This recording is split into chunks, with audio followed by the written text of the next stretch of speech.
Hello students, welcome to my channel. I am Suman and I will teach you business studies of class 12. As we are having target to complete the syllabus of business studies of class 12 just in 35 days on my channel, watch one video daily and you don't need to touch the book. So let's start learning with complete understanding. We are doing the syllabus of business studies of class 12 and this video is related to part 2 of chapter 5 and name of this chapter is organizing. Part 1 of chapter 5 is uploaded earlier on my channel. Link is given in description below. The topics which we will discuss in this video are number 1 is formal and informal organization. सब topics क्या होंगे इसके? Meaning, features, advantages and disadvantages. साथ ही साथ second topic हम इसके difference भी पढ़ेंगे, difference between formal and informal organization. Let's start the topic formal and informal organization. पहले हमने टॉपिक पढ़ा types of organizational structure. Functional structure था और डिविजनल स्ट्रक्चर था. वो ऑर्गेनाइजेशन के अंदर किस किस टाइप से ऑर्गेनाइजेशन को ऑपरेट करने के लिए स्ट्रक्चर बनते हैं. अब ये एक तरह के ऑर्गेनाइजेशन के ही टाइप्स हैं कि दो तरह की ऑर्गेनाइजेशन होती है, फॉर्मल ऑर्गेनाइजेशन और इनफॉर्मल ऑर्गेनाइजेशन. और इन ऑर्गेनाइजेशन के स्ट्रक्चर को हम कह सकते हैं, फॉर्मल ऑर्गेनाइजेशन के स्ट्रक्चर को फॉर्मल ऑर्गेनाइजेशन स्ट्रक्चर और इनफॉर्मल ऑर्गेनाइजेशन के स्ट्रक्चर को इनफॉर्मल ऑर्गेनाइजेशन का स्ट्रक्चर.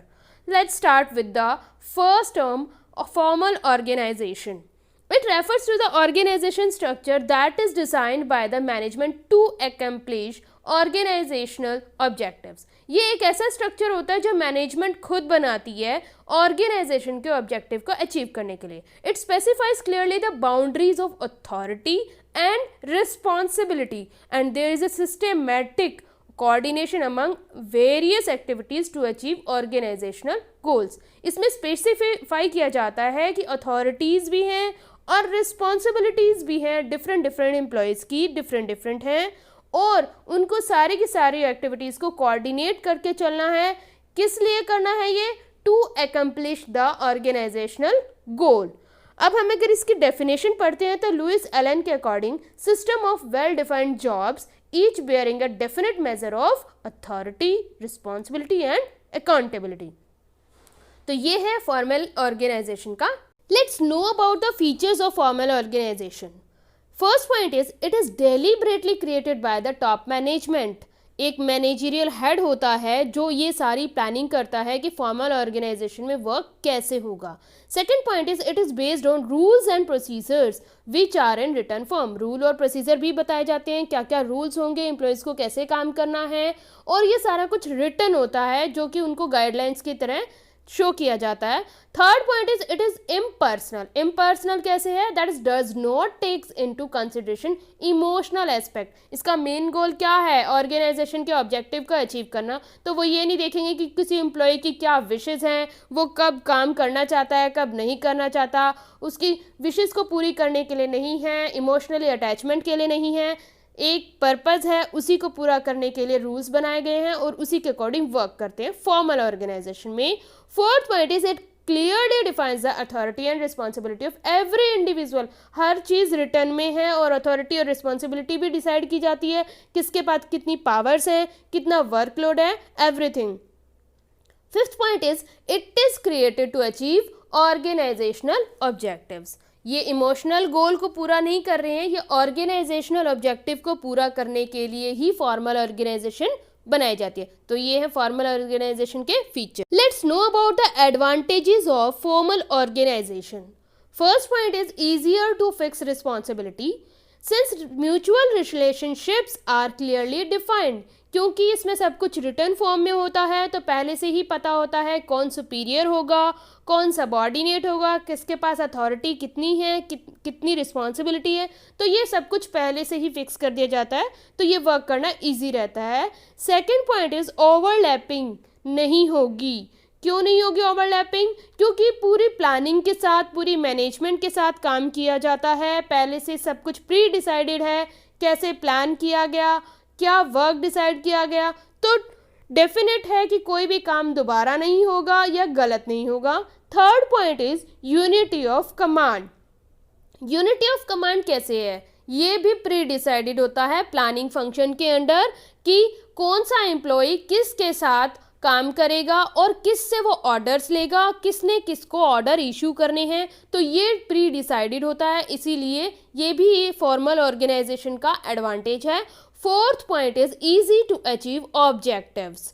ऑब्जेक्टिव्स अचीव करना इजी है because coordination and optimum use of human and material resources. जितने भी रिसोर्सेज हैं हमारे पास, यानी एक ऑर्गेनाइजेशन के पास कितने रिसोर्सेज हैं, इसको भी रिटन फॉर्म में एक बार ड्राफ्ट बना के चेकआउट किया जाता है। उनका यूज़ कैसे करना है, उनके कॉम्बिनेशन कैसे बनाने हैं, कौन से एम्प्लॉयज़ को कौन से रिसोर्सेज की ज़रूरत हो सकती है, ये पहले से ही प्री डिसाइडेड होता है बिकॉज ये मैनेजमेंट के थ्रू बनाई जाती है फॉर्मल ऑर्गेनाइजेशन। तो मैनेजमेंट प्रॉपर सारे फंक्शंस को फॉलो करके ही इस काम को करती है। So easy to achieve objectives also. Fifth point is stability in the organisation. Stability है how, because behaviour of employees can be fairly predicted. अब यहाँ पे एम्प्लॉयज़ के बिहेवियर यानी कि उनकी कैपेबिलिटी को चेक किया जाता है कि वो कितना काम कर सकते हैं और उनको प्रॉपर रूल्स भी बताए जाते हैं। जब एम्प्लॉयज़ अच्छे से काम करेंगे ऑर्गेनाइजेशन के ग्रो के लिए तो ऑब्वियस सी बात है ऑर्गेनाइजेशन की स्टेबिलिटी भी बनी रहेगी। तो दैट्स वाई फॉर्मल ऑर्गेनाइजेशन काफ़ी एडवांटेजियस होती है rather than informal organization. So let's know about the disadvantages. First point of the disadvantages of formal organization is the work is based on rules. Rules को follow करना पड़ता है। कोई भी काम आप जल्दी से नहीं कर सकते हैं। पहले आप काम की तैयारी करेंगे, सब कुछ प्रिपेयर करेंगे, उसके बाद आपको सुपीरियर को शो ऑफ करना है। अगर सुपीरियर की परमिशन होगी तभी वो काम हो सकता है। हो सकता है सुपीरियर उस वक्त वहाँ पे प्रेजेंट नहीं है, लेकिन आप उस काम को नहीं कर सकते चाहे वो ऑर्गेनाइजेशन के बेनिफिट में हो। तभी क्या होता है, वर्क में डिले हो जाता है। तो ये एक तरह का अननेसेसरी डिले है और ये एक डिसएडवांटेज है फॉर्मल ऑर्गेनाइजेशन का। Second point is lack of initiative. The employees have to do what they are told to do. अब सब कुछ रूल के अकॉर्डिंग है, सारे रूल्स फॉलो करने हैं, जो कहा गया है, जो गाइडेंस मिली है वही कर सकते हैं एम्प्लॉयज़। तो उनकी अपनी कोई क्रिएटिविटी वो शो नहीं कर सकते, जो उनके अंदर नॉलेज है, स्किल्स है, वो शो नहीं कर सकते क्योंकि एक पहले से प्लान्ड है कि इस तरह से ही ये प्रोसीजर अडॉप्ट करके वर्क करना है। And they have no opportunity of thinking. खुद से कोई थिंकिंग प्रोसेस नहीं कर सकते कि क्या बेनिफिट हो सकता है, कोई सजेशन नहीं दे सकते। तो इस तरह से लैक ऑफ इनिशिएटिव हो जाता है फॉर्मल ऑर्गेनाइजेशन में। Third point is limited in scope. It is difficult to understand all human relationships. अब यहाँ पे इमोशनल कॉन्सेप्ट को तो बिल्कुल जीरो किया गया है, तो इमोशंस का तो ध्यान नहीं रखा जाएगा। दैट्स वाई इस एंटरप्राइज में ज़्यादा से ज़्यादा एम्फेसिस किस पे होगा, ऑर्गेनाइजेशन का स्ट्रक्चर कैसा है, ऑर्गेनाइजेशन में वर्क कैसा हो रहा है। सिर्फ और सिर्फ ऑर्गेनाइजेशन को ही सेंट्रलाइज किया जाएगा, ह्यूमन को नहीं ध्यान में रखा जाता। इसीलिए ये भी एक डिसएडवांटेज है फॉर्मल ऑर्गेनाइजेशन का।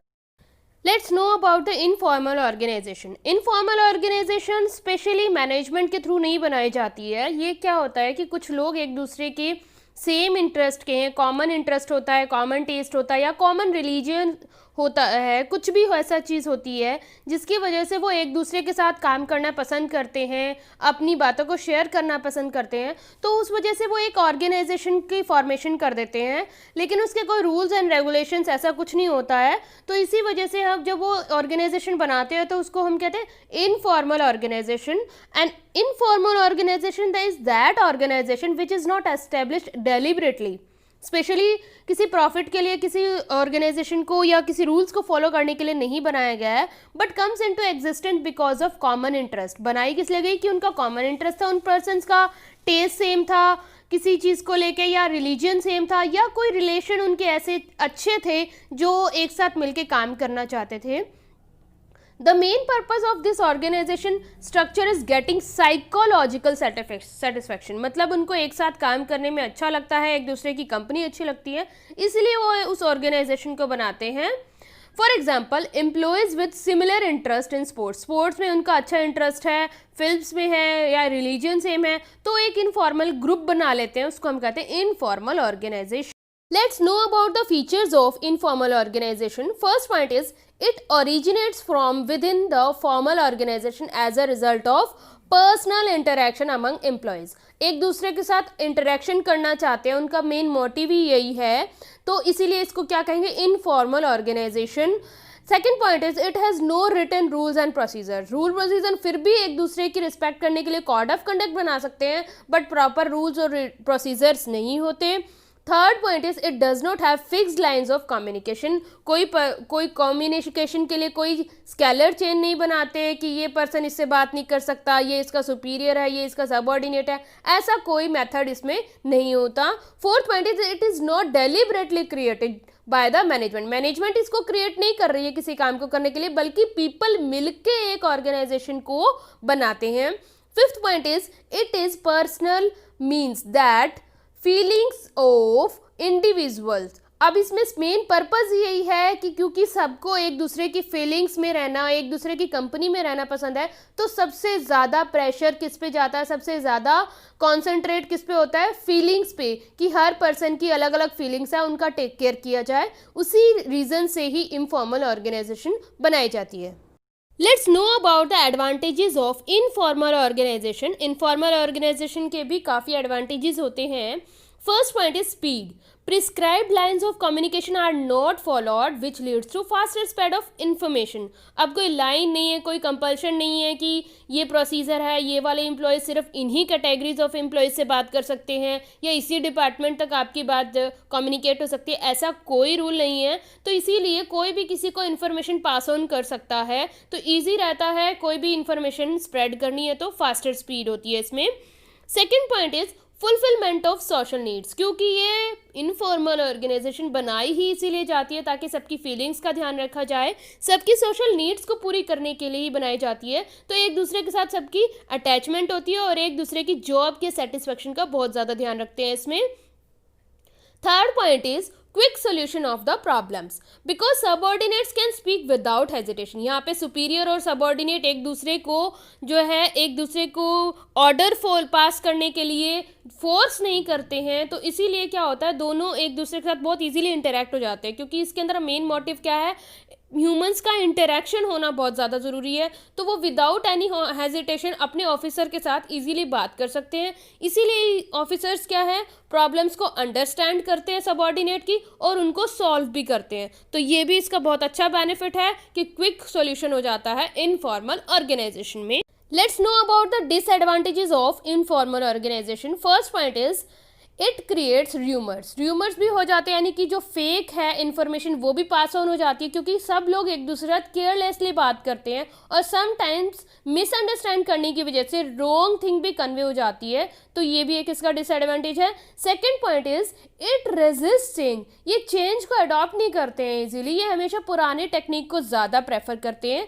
Third point is priority to group interest. अब ये क्योंकि सबकी एक्सपेक्टेशन का ध्यान रखते हैं, तो जो ग्रुप है उसकी एक्सपेक्टेशन पे ज़्यादा प्रेशर डाला जाता है, बजाय कि इनफॉर्मल ऑर्गेनाइजेशन या फिर ऑर्गेनाइजेशन के गोल को अचीव करने के बजाय ग्रुप की एक्सपेक्टेशन पे ही ज़्यादा ध्यान देते हैं. तो इस चीज़ का ज़्यादा प्रेशर होता है मेंबर्स के ऊपर. Let's know about the difference between formal and informal organisation. First point is meaning. पहले फॉर्मल का मीनिंग देखते हैं कि क्या होता है मीनिंग. ये स्ट्रक्चर किस लिए बनाते हैं, ताकि सबको अथॉरिटी और रिस्पॉन्सिबिलिटी दी जा सके. तो इसका स्ट्रक्चर मेनली किस पे डिपेंड है, अथॉरिटी सबकी डिफरेंट है, डिसाइडेड है और उसके अकॉर्डिंग वो वर्क करते हैं और रिस्पॉन्सिबिलिटी भी है.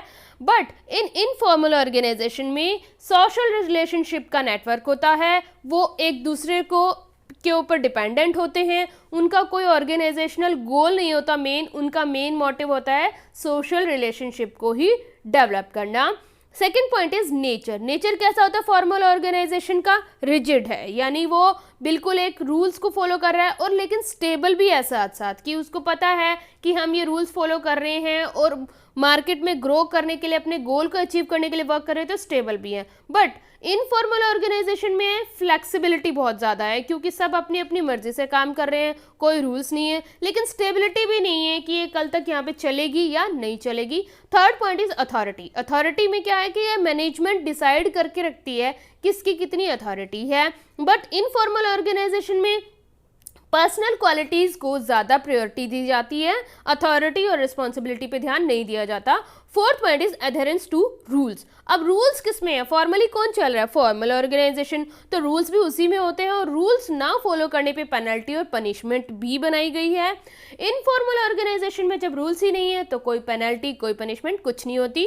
Fifth point is flow to communication. Communication के लिए प्रॉपर एक रूल्स बनाए गए हैं, कौन से एम्प्लॉयज़ किससे के साथ कम्युनिकेट कर सकते हैं, उसको एक स्केलर चेन भी कहा गया है। बट इनफॉर्मल ऑर्गेनाइजेशन में ऐसी कोई डायरेक्शन नहीं होती, कोई भी किसी से भी कभी भी बात कर सकता है। Six point is purpose. Purpose क्या होता है फॉर्मल ऑर्गेनाइजेशन का? ऑर्गेनाइजेशन के ऑब्जेक्टिव को ही अचीव करना है जो प्लान किया गया है। बट इनफॉर्मल ऑर्गेनाइजेशन में सबके इंटरेस्ट को ही पूरा करने के लिए जब ये ऑर्गेनाइजेशन बनाई गई है तो उसका पर्पस भी यही है कि सबकी सोशल नीड का ध्यान रखें, सबकी कल्चरल नीड का ध्यान रखें। तो उनका कोई ऐसा ऑर्गेनाइजेशनल पर्पस नहीं होता, सबके इमोशंस की टेक केयर करना ही इनफॉर्मल ऑर्गेनाइजेशन का पर्पस होता है। सेवंथ पॉइंट, फॉर्मेशन और ऑरिजिन। बनती कैसे है? फॉर्मल ऑर्गेनाइजेशन किसने बनाई? मैनेजरियल कुछ हेड्स होते हैं, वो डिसाइड करते हैं कि उनको एक ऑर्गेनाइजेशन बनानी है जिसके लिए उनको एम्प्लॉयज़ चाहिए। बट इनफॉर्मल ऑर्गेनाइजेशन में क्या होता है? पीपल ऑलरेडी कुछ ग्रुप में होते हैं, वो डिसाइड करते हैं एक ऑर्गेनाइजेशन बनाने के लिए, तो बाद में मैनेजमेंट को डिसाइड करते हैं कि कौन उनका हेड होगा। तो emerges spontaneously as a result of social interaction, क्योंकि वो लोग आपस में पहले ही एक दूसरे के साथ सोशली इंटरेक्ट होते रहते थे, इसीलिए उन्होंने एक ऑर्गेनाइजेशन बनाने का डिसीजन लिया। Eight point is structure. Structure कैसा होता है फॉर्मल ऑर्गेनाइजेशन का? बिल्कुल एक वेल डिफाइंड स्ट्रक्चर होता है। टास्क को कंप्लीट करने के लिए different different department, different different activities decide की जाती है। इनफॉर्मल ऑर्गेनाइजेशन में नो क्लियर कट स्ट्रक्चर, कोई स्ट्रक्चर नहीं होता।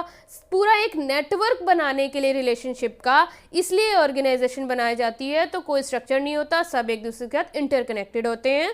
Ninth point is flow of authority. Authority flows from top to bottom, यानी कि मैनेजमेंट जो बोलेगी वही लॉ और अथॉरिटी यानी सबऑर्डिनेट्स करेंगे, तो इसीलिए हम इसको कहेंगे टॉप टू बॉटम। टॉप पे सबसे ज़्यादा अथॉरिटी होती है, फिर उससे कम वो अथॉरिटी की जो लेवल है, जो डिग्री है, वो कम होती चली जाती है। इसीलिए कहते हैं अथॉरिटी जो है डाउनवर्ड जाती है और टॉप लेवल के मैनेजमेंट मिडिल लेवल को देती है, मिडिल लेवल की मैनेजमेंट के पास अथॉरिटी होती है लोअर लेवल को काम देने के लिए, इसलिए भी इसको डाउनवर्ड अथॉरिटी कहते हैं।